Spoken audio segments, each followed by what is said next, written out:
good afternoon, and welcome to our JA Career Speaker Series. This is our first event of the spring semester, so we're so happy that you're able to be here with us.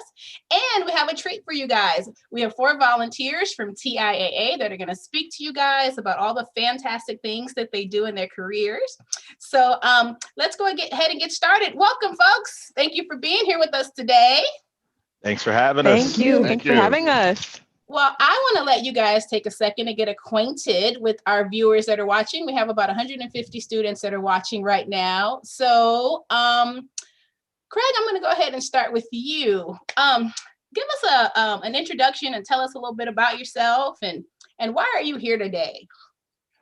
Thank you. Craig Chandler is my name. I'm a communications consultant with TIAA, which is a retirement firm that works with most of your parents' facilities, especially if they work for universities or hospitals. That's where we specialize most of our retirement plans. I'm here to give back to the community, obviously share with you some of the things that I've used in my life to try to become successful, and also give you motivation to try to find your dreams that you want to pursue by pursuing your education and continuing to work hard as you move forward in life. Wonderful. Thanks for being here, Craig. Nira, I'm going to turn it to you, holding it down for the ladies today. I know that's right. Yeah, my name is Nira. I am with TIAA as well. And I actually work in retirement services as a financial services consultant. So a lot of my job is based off of dealing with different types of non-for-profit, clients, basically, like he mentioned earlier with Craig. He said, your parents, if your parents is an educator, if your parents is works in health facilities, by any means, I'm sure that I probably spoke to them at least once or twice during this pandemic about their financial resources. With that being said, I'm just here to help. Whatever questions you have, whatever you can. As you can see, I'm the only girl out of this group. And the only young girl out of this group too. So you definitely can achieve a lot of things. You'd be surprised where you could go. So I want to be a source of motivation for any of our young ladies who are financially savvy and interested in retirement here. So that's why I'm here today. Wonderful. Thanks for being here, Nira. Bo Taylor is what I'm reading up there. Yes. Hi. Yeah, I'm Bo Taylor, and I'm what they call a digital product manager. So I work with our IT group managing digital products, our services that we offer through our internet. And kind of our legacy motto is, as everybody said, we work with hospitals, universities. We serve people who serve. And that it's a great motto. And I think all of us here live that by giving back to our communities, wanting to help others achieve what we've achieved. And my catchphrase is always, I'm glad to be of service. I love that. I love that catchphrase. And last but certainly not least. Hey guys, my name's Cameron Perry.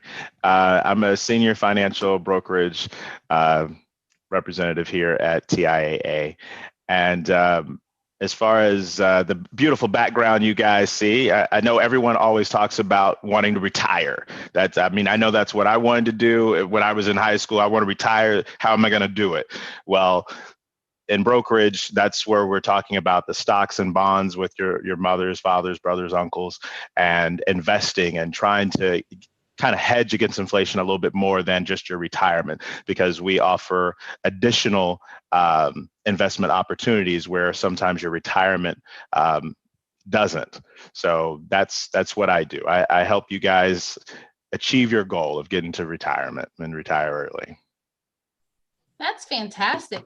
Well, the first thing I want to do is kind of explain to students a little bit about what TIAA is. I'm sure they have maybe put together some things that acronym may mean for them, but I guess I'll ask Nira, what is TIAA? What do you guys do in general? Thank you. That's a really interesting question. I mean, that's definitely one that we answer almost all the time. So we've been around for, over 100 years, and the abbreviation is actually Teachers Insurance and Annuities Association. So we work primarily with retirements for, I did mention a little bit earlier, not-for-profits, nonprofits, organizations, education systems, healthcare. We pretty much do it all. Over the years, we have expanded to bank products, and we know we're consistently growing. Cameron here works on our brokerage team, which delves into more investment related services, but overall we take care of retirement for these type of people, for the teachers, for the healthcare service providers. So it is quite a broad range of different things that we provide within retirement. So that's pretty much just the basis of that. Thank you so much. Mm-hmm. So I want to talk a little bit about how you get into this field. I guess I'll start with Craig. Craig, what did you want to be when you were a high schooler, like the students that are watching us? And how did you land in the job that you're in now? Well, obviously, in high school, I thought I was going to be a writer, and I used to read the newspaper quite a bit back in my day. I'm a little older, prior to internet, and went to college as a track athlete. And one of the things that I needed to do was to get my education so I can go out and get a job. So I went on ahead and got my degree in communications, public relations, and advertising from the University of Louisville at that time, and I got into investing because a group of guys that I went to college with, and I basically wanted to put together an investment group, an investment club. And we read a magazine. It was Black Enterprise at that time. And it talked about how African Americans needed to learn how to start investing, not only for their futures, but also for their children's college education. And so a group of guys I went to school with, 5 of us put together the investment club. And we were actually putting away money on the side that we saved up over a period of 12 years until our kids got ready to go to college. And then we broke the investment club up and actually used those funds to help fund our kids' college. During my work career, I was able to be recruited by a company at that time. It was American Express. They were looking for a professional sales personnel. And they said if I could pass an exam that Cameron is very familiar with. It's called the Series 7 exam. I would have a ability to get a job. So I was able to pass that exam and started out working with them. And over the course of my career, it's been a long career. Over 20 years in financial services, I've been able to achieve my goals, raise my kids, and now I'm actually providing communication on our products and services to our members to help them understand how to better appreciate what we offer and also provide for their future's retirement. I love that. One of the big takeaways I heard out of your story for students is that if you have 5 friends together, don't go to the football game, start an investment group. That is wise advice. If your friends are not willing to go into business with you, you may need to get some new friends, right? True. What about you, Bo? What did you want to be when you were in high school? How'd you end up in? When I was in high school, I actually wanted to be a doctor. Not just any doctor. I wanted to be a trauma surgeon. Specifically. I grew up in Colorado, so I had a lot of experience in mountaineering. I was a volunteer for the Rocky Mountain Rescue Squad. I was a level 1 EMT at the time. And when I went to college, I got into a biochemistry program. And while biology and I got along really well, chemistry and I did not. And if you want to go to med school, you have to have good grades for both. But I've always been in business in terms of my family. I grew up in a family business. And so kind of my first job, I didn't want to move back home. I wanted to get away, be on my own, independent. So I became a cold caller for a brokerage firm. And back in the 80s, I'll tell you, It doesn't exist today like it does then, but you just called and called and called people to see if they were interested in buying some stock. That led into my actually becoming a licensed trader for Charles Schwab. And pretty much worked as a trader throughout my college career. And as I continued after college, I just kind of found myself enjoying the field. And for the next 30 years, I pretty much was an investment consultant analyst, and came to TIAA about 7 years ago, as of a few days ago. And start off in Neera's position. I start off as in a contact center working with the participants, doing enrollments, and I made a career change. I totally went completely different into technology. And so, which was a great move for me because I probably enjoy it more than anything I've ever done in my career. That's fantastic. We have a couple of, one comment and one question for you, Bo. One student wants to make sure that you know that chemistry doesn't get along with anyone. So it's not just you. And another student wants to know, what does a trader do? A trader, it has many connotations in the investment financial services. So a trader in my case was, I would process in-house orders that people would back then phone in and say, I want to buy 100 shares of IBM. So I would place the order for them to buy 100 shares of IBM. So in a sense, I was an order taker but I also was working on the actual desk that worked with, in this case, NASDAQ, or now FINRA, that actually went into the marketplace to buy the investments. So I would take the order from the person who took the order from the client and then go out and execute it. Very good.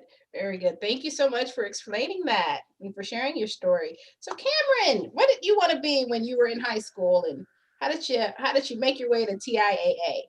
Oh, well, like every aspiring athlete, I wanted to make it to the pinnacle. I wanted to make it to the NFL, and fell a little bit short. I made it to college, went to SMU here in Dallas, Texas, and I got hurt. And that was the end of that. So then it became all about studies, and I majored in history, African American studies, and I minored in business. From there, after graduation, it was, do you want to be a teacher or do you want to use your business degree?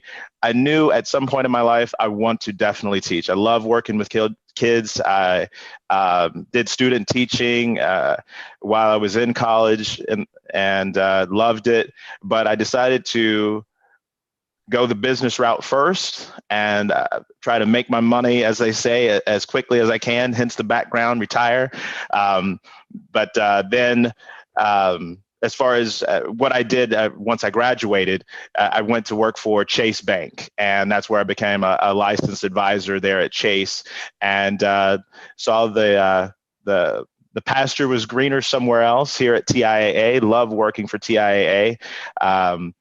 And been here 10 years and have kind of made my mark here. I started in the financial services group, working with people discussing their retirement plans and goals and how to help them achieve those goals. And now I've kind of branched off into actual trading, which is what Bo was talking about. So clients will call in and they will say, hey, I want to buy GameStop. I don't know if you guys pay attention to the market or anything or play video games, but GameStop had a crazy run. If you would have bought it back in September, you would have spent $9 for one share. And that one share would have been worth $348 sometime about last week. So a lot of people were buying it and selling it and all types of things.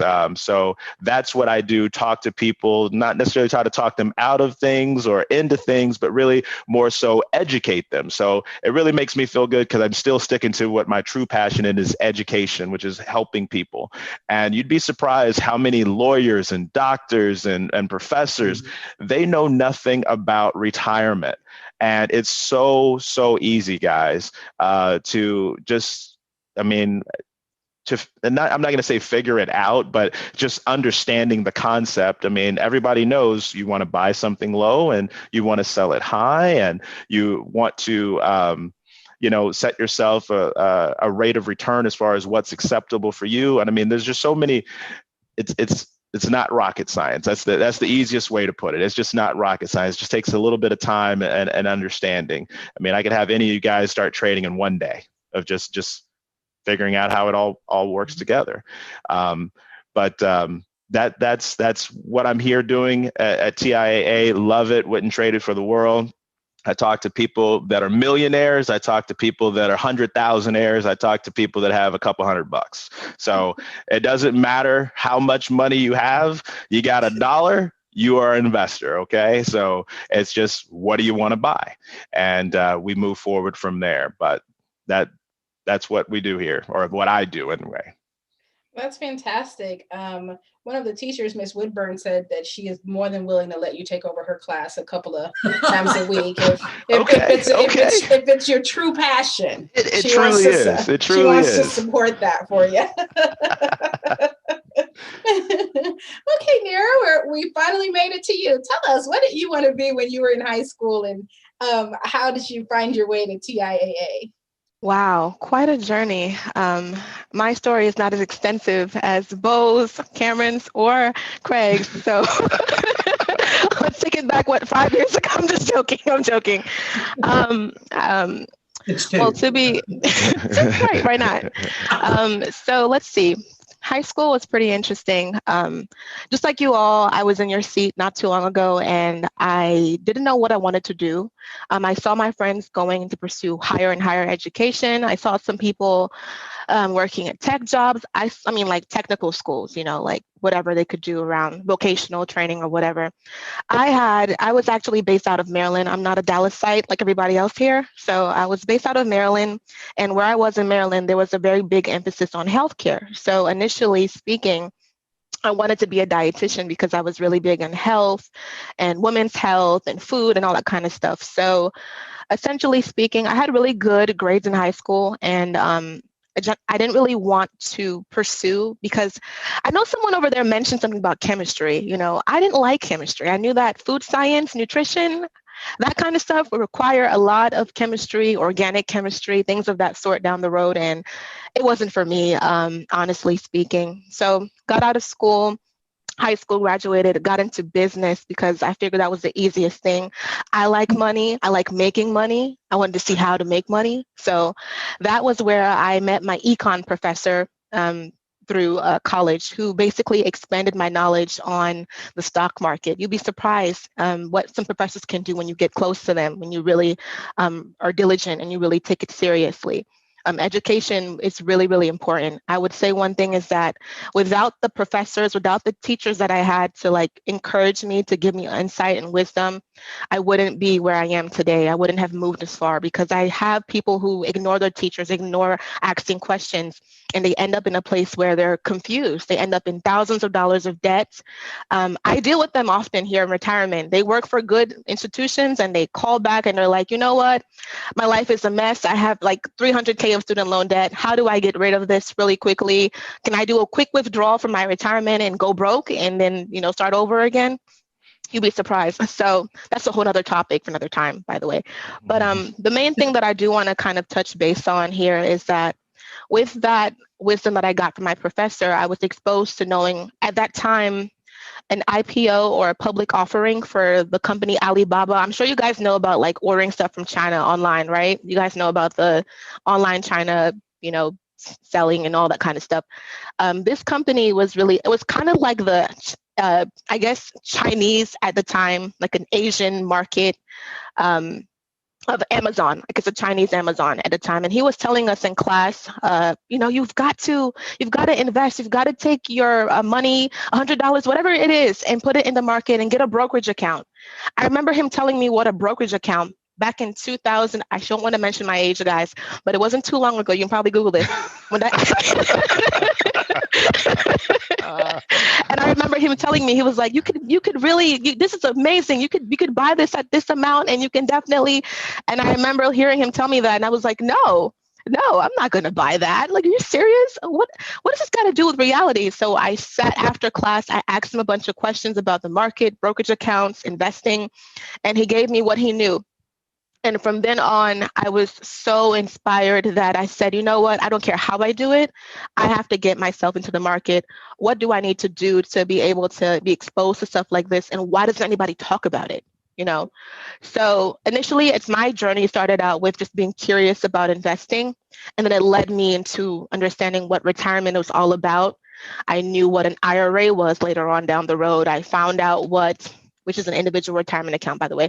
I learned about what a 401k plan really is. People say they're scams and they're crazy, but you'd be surprised how far you can go with investing and being able to prepare for retirement. So all the more, how I became an employee at TIAA kind of stemmed out after college. I graduated and I started working at Bank of America. And a lot of my, as a personal banker, by the way, I was a personal banker at Bank of America. A lot of people I dealt with had like checking accounts and savings accounts at the bank. However, they would get personal pensions, right? I worked in an area where it was by Towson University in Maryland. And a lot of the people who had Bank of America accounts were professors and teachers and so on, retirees or stuff like that. And they had these pensions coming in from TIAA. So I asked one of them, I was like, why do you guys all have this TIAA deposit that comes in your account all the time? What is this? I was like, oh no, this is my retirement, my annuity. And I was like, what is that?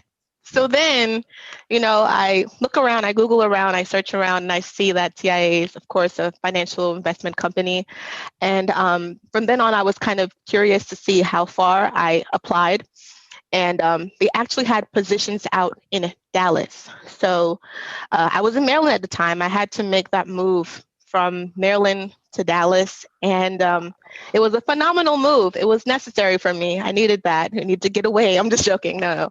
Maryland's a good place. Not really. No, it's not. Dallas is amazing. I love the weather. Which one is it? Not Worry about snow. There's no snow. There's no I don't have to scrape. I have not seen ice in such a long time. I don't even know what it is. It's amazing. But anyway, don't jinx us. It's supposed to be 9 degrees on Saturday. I know. It's supposed to be super cold. I know the feeling on there. So now I'm here. I've been here since, and I've been trying to expand and grow my knowledge in investments and finances and so on and so forth. Of course, to obtain this position, you don't just walk into a job and then get hired. It has to do with a lot of licenses. You need licenses to do this for a living. You need to be licensed. I'm going to tell you one thing. If you guys are interested in financial anything whatsoever, definitely Google up the SIE exam. It's called SIE. Just Google it, SIE exam. You can definitely take that exam, just kind of to prepare you for this journey. It definitely will give you some insight of what we do for a living. It'll definitely open up your mind and even help you personally with understanding how investments work and understanding the rules and regulations behind it. So definitely take that time to do it. It can definitely jumpstart you immediately after high school and get you a job kind of similar to this. Even while you're in college, you'd be surprised that you don't necessarily need a bachelor's degree to do something like this. However, you will need licenses, you will need exposure. So I do tell you, while you can, take that time to really spend time being knowledgeable about the markets. And it is a client-based position. Even though Bo works with digital stuff now, he's kind of doing things behind the scenes. Craig does stuff, that's more institutional based and, Cameron is just focusing more so on brokerage, and I am actually like at the front line, so to speak, with everybody. The main thing is that all of our jobs are centered around the client and making sure that they are doing well financially, because that's what keeps our companies going, keeps the markets running, keeps everything good. You know, people are doing good financially. The financial service industry is doing well as well. So you want to make sure that you're comfortable talking to people, comfortable being able to listen. You'll be surprised how many crazy stories we have all heard in our positions before. I mean, crazy. You'll be surprised, you know, heartbreaking, sad, and, you know, so stories, but also amazing positive things that you also see. You know, I love being on a call with someone that's like, you know what, I'm going to buy a private jet this month because I was able to accumulate, you know, 10.5 million overnight. And then I have the call where somebody's like, you know what, life is really hard right now. There's a pandemic, you know, it's 2020 and I lost my job and I'm falling apart. What do I do? You know, that's what you get. You get both ends of the spectrum. So you'll be surprised what you see here and what you learn in finance. It's real life. This is real life. And these are positions that you would be able to have no matter how the economy faces, whether the economy is up or down, you will be able to secure your position regardless. So this is definitely something that I would tell you to do some research on. And remember, Google SIE if you can. That's my one piece of advice that I can for you. And I'll send that over. I will send that over to an email to teachers. So one of the students had a quick question. Do you have to be 18 to start investing? No. You can set up, and actually Cameron could probably speak about this better than any of us is, there's accounts that you can get started with your parents, of course. So I'll let Cameron kind of take that one. All right. So there are custodial accounts. So and so you could ask your parents to open you up a custodial account. You can call TIA even or whoever they do business with. Most financial firms, your banks, Chase Bank, Wells Fargo, they're all going to have some type of brokerage platform where you would open up a custodial account. Within that account, instead of you guys, hey, can you give me some money for my birthday, and your grandparents giving you money for your birthday, they can just start making deposits into this account, and you can start playing. I say playing, but you can start investing and to things that you personally like. And that's one of the biggest things that I share with clients when it comes to investing. Everyone hears about, oh man, I invested in this and I made so much money. And oh, my friend told me I should invest in this. That's fine. That's great that they're providing you with this information. But what ultimately ends up happening is you don't know anything about that company yourself. So when you see your money start to go down, you start freaking out and you're like, okay, I got to get out of this. Well, had you done the research and not just listened to what your friend said or family member or what have you, you would have had a little bit more moxie, as I call it, to stay in that account and watch it go up and down, because that's what the market does. It goes up and it goes down. It's a continual wave, but over time, it's going to work out in your favor. But to try to not make that into a long answer to your question, but yes, you can invest. You don't have to be 18. You would just need a parent, legal guardian to open up a custodial account for you. Fantastic. Thank you. Another student wants to know if your office looks like Wall Street. Not the one we were in before the pandemic. This is my office. Yeah. So I think they're imagining the day trading thing happening. I mean, I know you guys see those movies like Wolf on Wall Street, and you see the trading floor and the people running around in blue coats. No, that's not what I'm doing here. For my colleagues, I'll let them speak for themselves, but most of us, we're working from home now, given the pandemic. So, but before, I didn't have a corner office or anything like that. I had a cube. So as we call it, the cube life, it is what it is. But I'm happy to be at home. Unfortunate the circumstances, but happy to be at home. Or maybe I wish I was in the paradise there behind me, but you know. Right. Yeah, at I home guess is a in better air quotes for you right now. That's yeah. air Right. quotes at home. Air quotes at home. I was going to say a better way to answer that question is that we all have had some experience on the phone. So that visual that you've seen as far as that Wall Street movie, we've all experienced that at some point in our careers. You have to be comfortable on the phone, be able to communicate information to people, let them know and educate them on what the pros and the cons are of the decisions that they want to make as far as the risk that they're going to take with their investments. Great. Craig, I'm going to pose this one at you too and see what you think. A student wants to know, how does TIAA make money?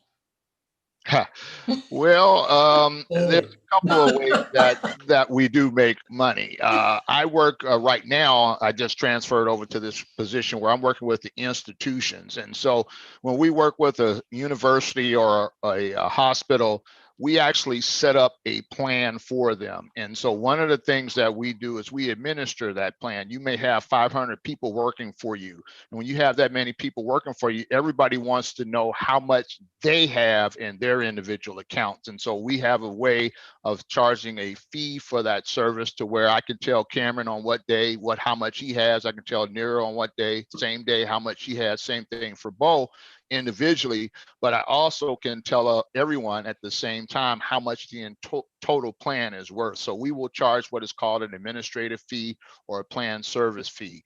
Our industry has gotten very transparent in terms of how we have to basically provide those fees to ensure that our consumers understand what they're paying for and how they're being charged. So that's one of the ways. Cameron on the brokerage side has a different way of how they generate funds. So I'm going to turn it over to him so he could talk about commission fees and those types of things that may be a part of the investment. So when it comes to investing on the brokerage platform, we make our money in fees. So you can incur a fee based on what type of trading that you're doing.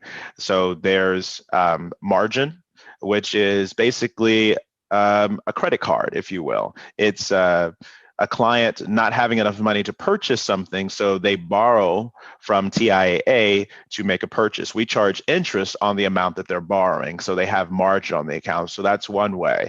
A while back, we used to charge to place trades for you. But if you did it online, we've now removed that fee. And that's kind of become an industry standard. As long as you're trading online and you're kind of doing things yourself, which I'm sure all you guys are comfortable with, you're on the computers all day, navigating and doing things like that, you can save yourself a fee. But if you just didn't want to do it, you want us to do it on your behalf, that would be $55. It doesn't matter how much you would be buying or how much you're selling, and we would charge you $55 for every order. Then there's managed accounts. If you didn't want to take the time to pick your own investments and understand how they work, you can have someone like myself do that for you, and we would manage your account, and there would be a fee based on the amount of trades that we're doing and the type of management style that we would have. So if you wanted a actively managed account, you want us to be trading because it's a more or less a lot of equities, a lot of stocks that we'd be trading in your account, the fee would be a little bit higher. And if you're more conservative, then the fee would be a little bit lower because we're not going to do as much trading. So that's how we kind of generate fees here on the brokerage side as far as revenue, as far as how much money we're charging for those different services. Things that, students have experienced, since March and everything for them is COVID and the pandemic and how it has affected their lives and the way that they're able to move or not move and be home, like you guys are working from home. We have some students that are still virtual as well. So we have students that are watching from the classroom and some that are watching home during virtual learning. Can you guys tell us a little bit about what you experienced in your industry and at TIAA as a result of the pandemic and how you pivoted and some changes you may have made? Bo, you want to take that first? Sure. For me personally, when I started in this position I'm in now a few years ago, I was pretty much working remotely. I still went into the office occasionally, usually 2 to 3 times a week. So I'd be in a cubicle, just like Cameron or anybody else. So it wasn't as much of a transition for me because I already had my home office set up, especially since I found it hard to go into an office to sit on a phone talking to our my Q&A team and developers that are in India at 6 a.m. in the morning to get up early to drive in just so I can pick up the phone and talk to them. I can easily do that. So it wasn't as big of a transition for me. I will tell you, I'd like to know from Nira because, having been in her position for 5 years previous to where I'm at now, it was just an unforeseen, it was not something that was doable. You can't work remotely and be in a call center and answer calls and make sure we're handling our clients and making sure we're getting all the calls done and, and keeping up the service levels. So, I mean, it was a tough transition, but my gosh, for TIAA, it was a bold move and how fast we did it. So speaking, kind of looking from the outside in, I was just amazed at how, as a word we use in the technology field, agile, and making this happen. Other than that, and I'll relate more personally, because many of you who are in high school, I have a 11th grader who has been virtual up until recently, but it's been hard on him. It's been extremely hard on him. And even going back in the classroom has been wonderful, but, he's been emotionally and affected by having to be virtual. And it's tough. And you guys, let alone that you're still growing, you're still learning, you got a lot of things on your mind. For those who are going into 12th grade, those are going to be graduating. It's unprecedented times for you guys. And so as a parent, it's tough. The job was easy for me. It's the parenting that's been hard all across the board. Completely understandable. And I know some of the teachers we have on the line experienced that as well, to be a teacher and also a parent when everything happened, and managing all of those. But Nira, I'm curious to hear a bit about your COVID response. You're on mute too, but Sorry. See, that's my COVID response. Everybody else has got one on. Yeah, you have to be fancy. Oh gosh. So tell us a little bit about your job role and what the COVID pivot was like for you. So, like he mentioned, we're in a call center. Cameron takes calls, I take calls. To some extent, sometimes Craig may take calls. We all kind of worked from our office. So essentially with the cubicles, you're able to have your friends around. Literally, I can pop up in my cubicle and I could just be like, hi, one of the main things that I would say really affected me in my role was the clients, not necessarily me working from home. Of course, I'm not a situation where I have, kids that I'm dealing with, so I don't have parenting issues. I just come home and I'm here and I have my laptop and I can just get the calls and start talking. But I noticed my main issue or the difficulty was definitely clients, because with us having to work remotely, it made it a little bit more difficult to be able to have certain systems in place or processes in place to make sure that the clients were well taken care of. At that time, of course, over time, we've been, growing and emerging and getting better.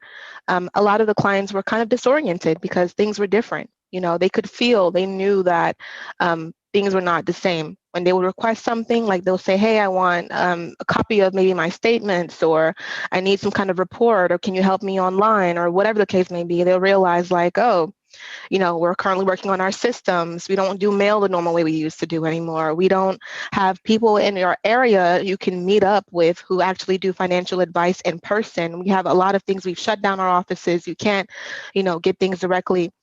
It was harder on the client, to be able to obtain the things that they needed from us in a quicker way. And we can tell by the sensibility of how the client felt disconnected and disoriented. Another thing that I would say was, because of the actual pandemic, a lot of people were dealing with a lot of financial hardship. And we dealt with a lot of different types of government legislations and acts. The CARES Act was a big thing last year that we dealt with. You guys can Google it. I'm not going to go into details of what that is, but it did really definitely caused a lot of clients to, be distraught. They wanted to figure out ways of being able to either preserve their money, take out their money to take care of their financial situation. There was a lot of panic and terror. And then we having to work from home, and I don't have my team with me, being virtual was definitely different. I can't just pop up and ask a question to my manager. I can't just talk to my peers. We can't have our little meetings like we normally do in person. So there's a lot of miscommunication initially, but over time, it definitely got better. It has gotten significantly better. We have these tools in place like Zoom and all these different things that we can use to be able to connect. So I think one thing that I remember really being, kind of distraught about was, where's my connection? Where's my team? And why are there so many changes going on? And how can I help the clients? I don't know what to do. Everything is all over the place. But like Bo said, it was like this. They said, I think it was March 1st or something like that. We got an announcement overall, the company were like, we're going to be working from home. And I remember maybe by the 5th, I got a laptop and they told me, go, don't come back. Go and don't come back. We'll give you a notification. I'm like, what? How do I use this? What do I do? Where's my, go, don't come back, and we'll call you. I'll call you, you call me, we'll call our people, and just take care of that at home. So since then, it's been well over almost a year. It's been almost a year, guys, right? Yep. Almost a year. Yep. It feels longer. And we've been doing this. We've been doing it, and a lot of results, a lot of demand. I would definitely say it does put you through the ringer at times when some of us are on vacation and we have a limited amount of people who are doing what we're doing. I know definitely Cameron has experienced this in his department. But we are picking and moving, and the pandemic is not stopping us. So that's definitely one thing I could say optimistically. Fantastic. I think there's one question for you, Nira, that I didn't get to ask earlier. Coming from Maryland, have you become a Cowboys fan yet? I think that may be from a teacher. I don't know, but starting something. Ravens to the day I die. Oh no, I see our attendance dropping. Numbers are dropping. She's fading. We're losing connection. Students are logging off. Oh no. Well, guys, we are right up at the top of our time, and I'd love to thank you guys so much for just sharing some great information and being so open and just taking time out of your day to do this. But before we close, I'd like to give you guys the opportunity to just share some quick words of wisdom with these students. Give them some nuggets to grow on, right? So, Craig, I'm going to start with you. Thank you. Well, students, one of the things that I would say is that you have to think of your life similar to how you look at a video game. As you work through the video game and you advance step by step by step, you figure out what you don't need to do to get to the next level, and you figure out how to become proficient. You need to do that with your life as well. You have to be a lifelong learner. You have to be willing to take chances. You have to be also willing to learn from your mistakes. But the main thing is to have a goal and also have a contingency plan. One of the things that we did mention about our role from going into the office every day to working from home is that our firm, TIA, did have a contingency plan in place. They rolled those computers out to us. They told me one day, how would you like to work from home? The next day I had a laptop computer and they was telling me how to set it up at the house. So they had did some planning in advance for an event like what we've been dealing with. I've done the same in my life. It's allowed me to be successful and achieve the goals that I've had. And I would just like to share that with you as students so that you understand that that is a way that you can approach life, is to continue to move forward and don't let any pit stops or problems stop you from continuing to advance. Thank you. Love that. Love that. Cameron, what about you? What words of wisdom do you have for our students today? Mine is real short and simple. It's kind of a little motto that I live by. The first word in the word goal is go. Go get it. Whatever your goal is, go. Work hard for it. Just go. That's it. That can almost be a t-shirt, Cameron. Like, just do it is out of business. We're going go. Oh, like it. Yeah. Very good. Bo, what words of wisdom do you have for the students? Oh my goodness. Don't do as I did. I've made a lot of mistakes in my time. Probably one of the biggest things that I would say is attitude. Attitude matters. You can be the best at something, but if you don't have the right attitude, your talents will only take you so far. So attitude is something that will carry you on forever. If you have the right attitude, you may help. Attitude is an ingredient to persevere, to overcome, to adapt. Those words are probably so key to me, as a grown-up and having a family. Love that. Love it. And again, last but not least, representing for the ladies. Nira, what words of advice do you have for students? The time is now. Now. That is one of the things that I live by, is not putting off what you can do today for tomorrow. Do not procrastinate. I know that sounds so generic, like what your parent would tell you, like, oh, do your work today. But the main thing that I want to kind of tell you guys here, if anything, is if you have a goal that you want to achieve, is just something that you're trying to do, focus on it now. Get the resources now. Utilize whatever, even if you have handicaps, and I'm using the word handicaps because some of us kind of become sad, or they kind of have a negative quote unquote attitude or outlook or perspective because of what's going on, and they feel like they can't achieve their quote unquote goals because of their scenario that they're in. Oh, I'm in high school, I'll wait for I'm college. Oh, I'm currently living in my parents' house, I can't do this right now. But you'll be surprised where you can see yourself, where you can be, if you took the necessary steps and you have all the tools in front of you. Me being slightly, I'm just a little bit, just like 1 or 2 seconds, 2 years, couple months older than you guys. I'm just joking. I've been able to I've been able to have these resources in my previs. I told you guys I utilized my professor when I was in when I was in college. I utilized my high school teachers. I utilized whoever was around to be able to give me the knowledge that I needed. If not, I would go on my computer. There's some things that you guys want to do. I don't know what your story is, what your situation is, what your circumstance is, but take that time to build that knowledge. I know you guys hear about these success stories all the time. This teenager did this and this person did that. How did they do it? The question is, if you truly desire success, if you truly desire to accomplish your goals, if you truly desire, that vacation that he's in right now, Cameron, that island or whatever the case may be, it is all attainable. Nothing is impossible. Nothing is impossible. 2020 definitely proved nothing is impossible. We had a pandemic, global shutdown, and there's still people traveling to those islands behind. So what I'm just trying to tell you in general, guys, is the time is now. Do it. Just do it. Nike symbol. Thank you. Wonderful, wonderful. Well, I'd like to thank you guys again for joining us and just for sharing such great insight. I've had a great time. It was wonderful.